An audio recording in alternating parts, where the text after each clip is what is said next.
All right. Meet the press. Donald Trump covered the waterfront. He seemed to reinforce the notion that he's not going to try to remove the Fed chair. He talked about a lot of issues related to immigration. I want to show you one clip from it. The whole thing's online. You can watch it at your leisure. I want to show you one clip, though, where he talked about the prospect of bipartisanship. Roll the video tape, please. To Americans who didn't support you in this campaign. I'm going to treat you every bit as well as I have treated the greatest MAGA supporters. There's never been anything like MAGA in the history of this country. These people are so dedicated to making America great again. It's very simple.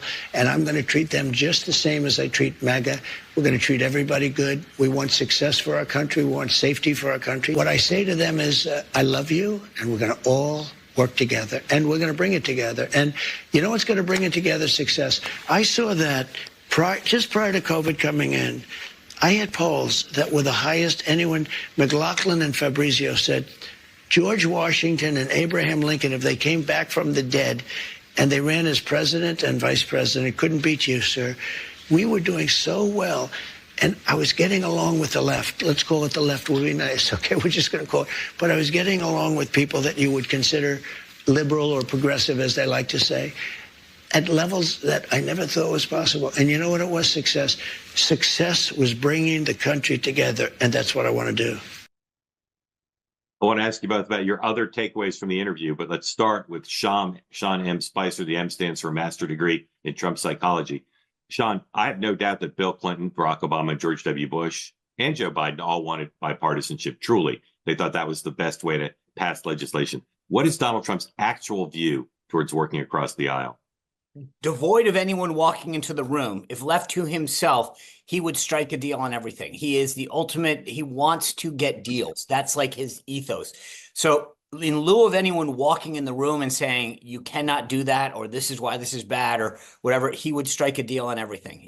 But does he think it's good for America if legislation, even if you have to give some up to the other side, is passed with bipartisan support as opposed to just ramming stuff through in a partisan line? That's what I'm saying. At his core, he believed, like, he'd love to get deals done where he could say, this is bipartisan. I think that's where he would. If no one got in his ear, that's where he'd end up. Then why hasn't he reached, except in this interview, rhetorically, why hasn't he done anything to reach out to Democrats since Election Day? I think he is at this point, he wants to be reached out to. Look at the people. He's had meetings with Mark Zuckerberg, Jeff Bezos. He has no problem meeting with them, but he wants people to, I mean, that's how he is. He wants you to come to him. I think if Chuck Schumer called him today and said, I'll fly down to Mar-a-Lago. Yeah. Oh, 100%. He would be like, clear my schedule. Chuck's coming in. I mean, look. If Steve Bannon heard about it and Roger Stone heard about it and they said, don't meet with Chuck Schumer, he's the enemy, he'd still do it. I think he probably would still meet with them if during the meeting Chuck Schumer said, "Here's a deal on DACA, sign it." Bannon and Stone et al. And Miller and Homan, and like there'd be a bunch of people at the door jumping in, but he'd take the meeting. I will say this: I thought that was probably one of the best interviews that I've seen him give ever. His tone, his tenor, his responses were.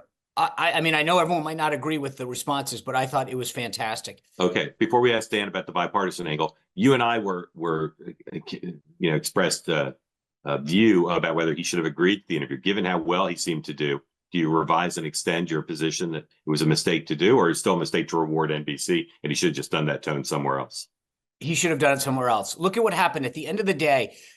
I tweeted I got obsessed with this. So if you really want to know some really mundane facts about the interview, go to my Twitter account.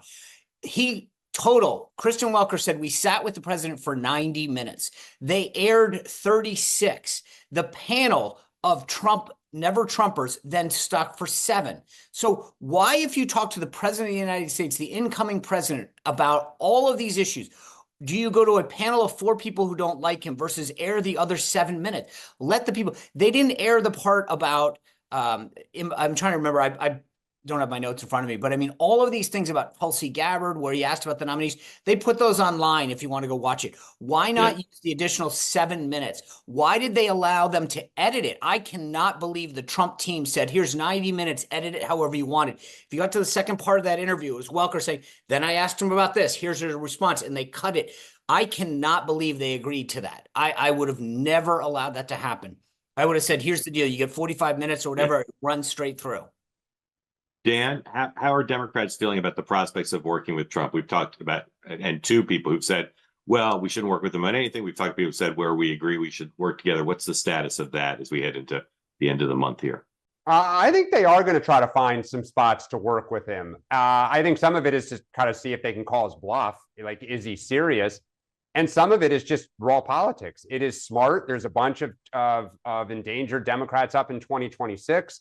There are a bunch of House members who thought they were from safe districts that aren't quite so sure, at least today, they're as safe as they once thought they were. So I think the party will try to potentially work with the president on some issues. I think they'll be quick to move on if the Steve Bannons and, Steve Millers and other, stick the finger up to them. But I think raw politics, and I think it's one of the reasons Schumer and Jeffries have been so quiet the last 2 months, is they're trying to figure out where the caucus is.